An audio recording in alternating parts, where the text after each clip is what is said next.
Hi everyone, welcome back. In this video, I'll quickly show you how to use this one-page annual planner. This planner is available in 4 different color themes: pastel, dark, ocean, and nature. In today's video, I'm using the pastel theme, but all versions work exactly the same.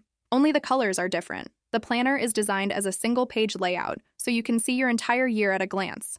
At the top of the page, you'll find 3 simple settings: year, start month, and week start. You can choose any year, start from any month you like, and decide whether your week starts on Sunday or Monday.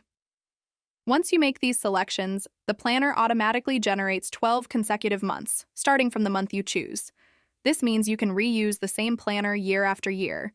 Each day includes empty spaces where you can add notes such as reminders, birthdays, or important events. When you add a note, the background color of that day automatically changes, so you can easily see which days are already filled.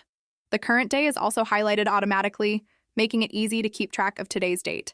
That's all there is to it. Simple, clean, and very easy to use. It's a practical way to plan your entire year on one page and make sure you never miss an important day.